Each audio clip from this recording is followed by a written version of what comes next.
Writers sometimes get fixated on the big things. Plot, setting, characters. But small things within your novel can cause just as many problems. So today, I'm going to walk you through 4 tiny things that could ruin even a very large novel. Beginning with the comma. Beginning with colon, the comma. There is no more dangerous a punctuation mark than the comma, except perhaps the semicolon, but nobody understands what the semicolon does, so most people don't ever use it, so it usually doesn't cause any problems. Nothing will mess with reader comprehension more than poor comma usage. Squeezing between items in a series, differentiating independent and dependent clauses, setting off direct quotations, appositives, the comma shows up in all sorts of places in your writing. The comma is far more than just the thing next to the M key that you sometimes accidentally type. It is a valuable and useful punctuation mark when used correctly. When used incorrectly, though, the comma can result in misunderstandings with the reader. The reader can have reader comprehension problems. It can cause prose flow problems. All sorts of very big problems can happen when you misuse this tiny punctuation mark. I highly recommend that you familiarize yourself with the 8 basic uses of a comma as a starting point and really try hard to use commas correctly. Next tiny thing that can wreck your novel, problems with dialogue attribution. Carl said and coughed. Arguably the most important part of dialogue, besides the actual dialogue part, is knowing who says the dialogue. This is dialogue attribution, and making this as clear as possible is an absolute must. This is tiny because it can sometimes be hard to notice as the writer when the reader is going to lose track of who is speaking a given line of dialogue. This is especially tricky when you have 3 or more characters in the same dialogue exchange. There's basically 3 ways to attribute dialogue. There's dialogue tags, which is like Fred said or Charlene asked. There's action beats. That's impossible. Fred turned back to adjusting the perpetual motion machine.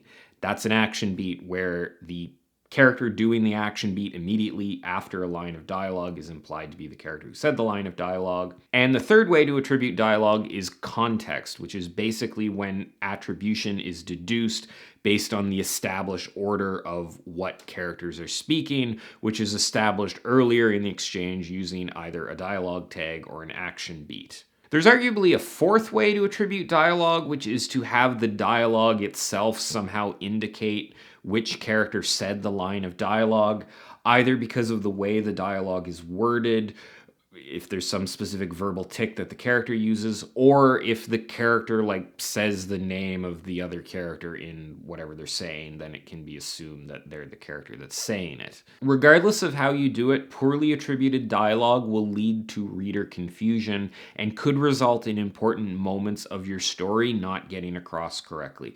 This is something your critique partners should be looking for and something that you should be asking them about and something that you want to make sure that you're absolutely clear on.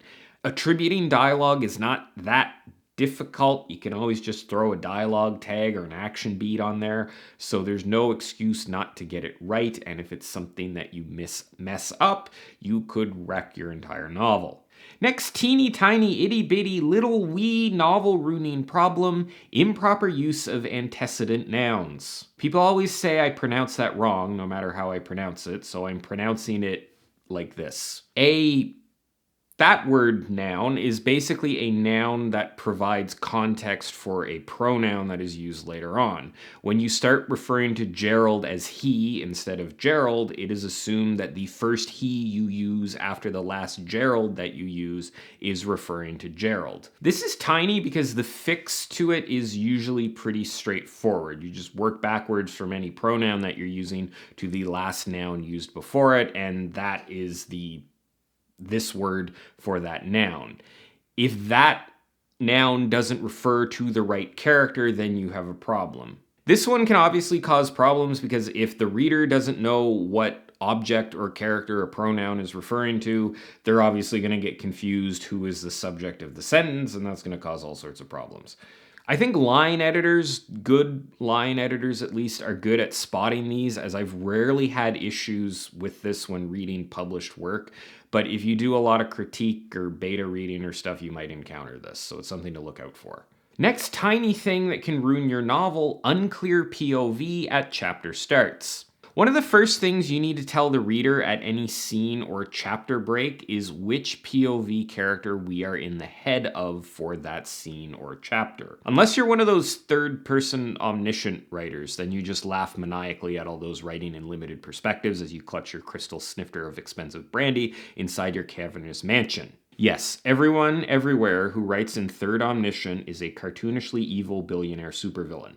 The rest of us need to contend with issues like getting across who our POV character is. Any confusion around who the POV character is at the start of a chapter or a scene is obviously problematic. The reader might think that a different character is thinking the things the character is thinking.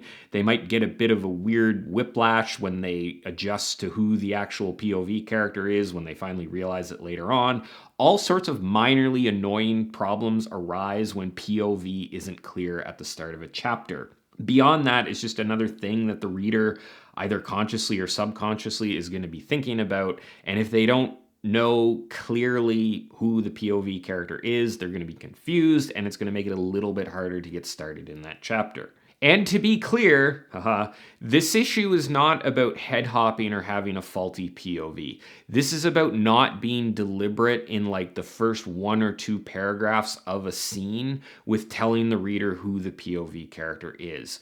They should clearly understand this by the time we get to like the 3rd or 4th paragraph of a new chapter or a new scene. There's a bunch of different ways you can go about getting across who this character is. Some people will do things like have the character name in the chapter or something. That's quite common in books where you have multiple first-person perspectives, because in first-person perspective, you don't get the character name, so it's harder to deduce. A lot of people will tell you that the first character name that appears in the text should always be the viewpoint character, because that's what the reader is possibly going to assume. I think this is honestly the best strategy, is just make sure that the name of the POV character or the action or whatever is happening in the first part of the first scene is related to the POV character. That's the best way to avoid any reader confusion. Speaking of following up on things, I'm going to follow up the main part of this video with the conclusion to this video, which we are at now. So there you have it. I'd love to hear about tiny things that could ruin a novel for you in the comments down below. If you want to see more stuff like this, you can check out all my other writing advice related videos and subscribe to my channel. As always, thanks so much for watching, and I will see you next time.